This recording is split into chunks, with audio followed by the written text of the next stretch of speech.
हार से इतना ज्यादा दब गए हैं कि वो पब्लिक में आना ही नहीं चाहते हैं। फिर से मंत्रिमंडल का विस्तार पर चर्चा तेज हो गया है। क्या आप लोग कुछ मांग करेंगे? मैं समझता हूँ कि अगर हमको जगह मिलना चाहिए, इससे फायदा होगा एनडीए को। ये बात सही है। हमारे जो विधायक दल के नेता हैं उनका कहना है कि ठीक है, अगर 2 मंत्री हमको न दिए हैं तो कम से कम 2 विभाग तो हमको दीजिए। नमस्कार, आप देखना शुरू कर चुके हैं लाइव सिटीज को। मैं नाम शेख है। पटना पहुंचते ही जीतन राम मांझी ने बड़ा बयान दिया। आपको बता दें कि नीतीश कैबिनेट का क्या विस्तार होगा, क्या नए मंत्री बनेंगे। जीतन राम मांझी ने खुद बड़ी बात कही है। उन्होंने साफ साफ कहा है कम से कम 2 विभाग तो हमें देने चाहिए। हमारे विधायक दल के नेता ने सही कहा है, कम से कम 2 विभाग तो हमको मिलनी चाहिए। हमारा स्ट्राइक रेट देख लीजिए, 6 सीट मिला था, 5 जीते हैं। 30 मिला होता तो 25 सीट जीतते। तो बड़ी बात कही है। साथ ही साथ तेजस्वी यादव को लेकर भी बड़ी बात कही है, नीतीश कुमार को लेकर भी बड़ी बात कही है। क्या कुछ कह रहे हैं जीतन राम मांझी, पहले आप वो सुनिए। बिहार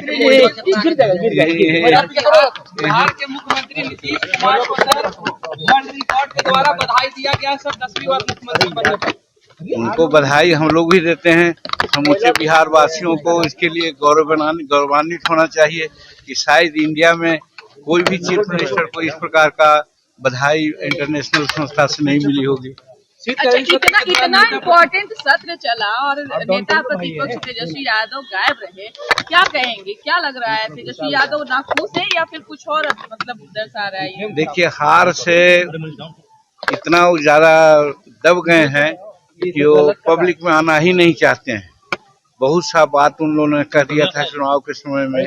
उन्होंने प्रोग्राम बना लिया था, मंत्रालय बांट दिया था, ट्रांसफर पोस्टिंग की बात भी कर दी थी। अब हुआ जस्ट विपरीत का कि एकदम गड्ढा में गिर गए। तो अब कौन मुंह से बाहर निकलेंगे? थोड़ा दिन कंसोलिडेट करेंगे अपने को, उसके बाद निकलेंगे। 50 लाख मतदाता का मतदाता सूची में नाम नहीं है, मिसमैच कर रहा है बंगाल में और इलेक्शन कमीशन इसकी जानकारी दे रही है कि 50 लाख लोगों का मिसमैच है नाम। SIR का तो यही न काम है। SIR जो है हमारे मतदाताओं का सूची शुद्धिकरण का एक यंत्र है, प्रक्रिया है। और अभी तक के गलत मतदाताओं का नाम लेकर के या उनको से वोट लेकर के ये सब सरकारें बनती रही है। खास करके बॉर्डरिंग इलाका में, असम में या हमारे बंगाल में और ये सब में। तो वैसी परिस्थिति में SIR हुआ है। सही है, जितना लाख आप कह रहे हैं उतना का नाम नहीं होगा। कोई मरे होंगे, कोई डबल होगा और फिर बाहर से लोग आए हैं। और आप जानते हैं हमारे होम मिनिस्टर ने भी कहा है, हमारे प्रधानमंत्री जी की भी ये बात है कि कोई भी अब हमारे भारत वर्ष में कोई भी अब बाहरी आदमी नहीं रहेंगे जो यहाँ वोटर नहीं है, वो वोट नहीं दे पाएंगे। हुमायूं कबीर कल बाबरी मस्जिद का नींव रखने जा रहे हैं बंगाल में। 6 दिसंबर को ही बाबरी विध्वंस हुआ था, तो शायद इसके बारे में मालूम हुआ है कि ममता जी ने भी इसके लिए कहा है कि ये गलत हो रहा है।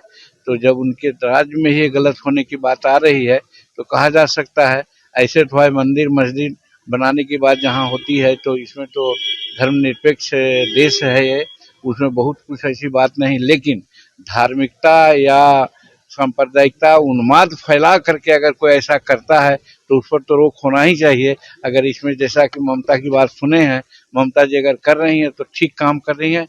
और इस प्रकार से उन्माद फैला करके कोई मंदिर या मस्जिद न बनावे, वो अच्छा रहेगा। डिनर में राहुल गांधी और मल्लिकार्जुन खड़गे को नहीं बुलाया गया, लेकिन शशि थरूर को बुलाया गया है। राहुल गांधी ने भी आरोप लगाया था कि मिले नहीं। राहुल गांधी ऐसा कहते हैं कि हमको नहीं बुलाया गया। ऐसा कोई थोड़े परंपरा है कि विरोधी दल के लोगों को बुलाया जाता है। उचित समझा जाता है जौन आदमी के जो हैं इंटरनेशनली जिनका एक पहचान है या समझ है, वैसे लोगों को बुलाया जाता है।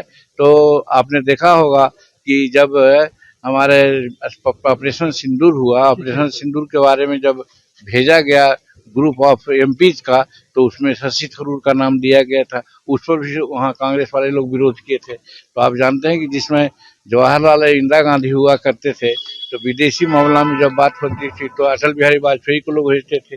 ये तो परंपरा है कि जो अच्छा काम करने वाले हैं, जिनकी समझ है, पहुंच है, उनको भेजा जाता है। तो इसमें गलत बात क्या हुई? नीतीश कुमार के बेटे निशांत कुमार को पार्टी में शामिल करने की इच्छा जताई है संजय झा ने। और अच्छी बात है, स्वागत है, हम भी स्वागत करेंगे। अच्छा, फिर से मंत्रिमंडल का विस्तार पर चर्चा तेज हो गया है, क्या आप लोग कुछ मांग करेंगे? हम पार्टी का कुछ रहेगा जीतन राम मांझी? नहीं, कुछ नहीं, हमारा कुछ नहीं है। हम हर बात को अपना गठबंधन के नेतृत्व पर छोड़ते हैं और मैं समझता हूं कि अगर हमको जगह मिलना चाहिए, इससे फायदा होगा एनडीए को, नहीं देंगे तो भी उसके लिए हमको कोई चिंता नहीं है। सीट में आपने देखा स्कोरिंग रेट सबसे ज्यादा मेरा है। अगर हमको भी 30 सीट मिलता तो हम 25 सीट या 28 सीट जीत के आते। मिला 6 तो 5 हम जीत के आए हैं। और ये बात सही है, हमारे जो विधायक दल के नेता हैं उनका कहना है कि ठीक है, अगर 2 मंत्री हमको न दिए हैं तो कम से कम 2 विभाग तो हमको दीजिए। चिराग 30 में 19 जीत कर आए थे, आपको मिलता अगर 30 तो कितना जीत कर आते? अभी बोलिए दिया यार, सुनते नहीं हो तुम, यहाँ बात करते हो, दिमाग रखते हो दूसरे जगह। तो आपने सुना कि जीतन राम मांझी ने क्या कुछ कहा है। जीतन राम मांझी ने बड़ा बयान दिया है। जीतन राम मांझी केंद्रीय मंत्री हैं, आपको बता दें कि, और हिंदुस्तानी आवाम मोर्चा के बड़े नेता हैं, क्योंकि पार्टी के राष्ट्रीय अध्यक्ष तो उनके बेटे संतोष सुमन हैं। ऐसे में जीतन राम मांझी का बड़ा बयान सामने आया है। बने रहिए लाइव सिटीज के साथ, हमारी यूट्यूब चैनल को सब्सक्राइब करिए, को लाइक करिए। धन्यवाद।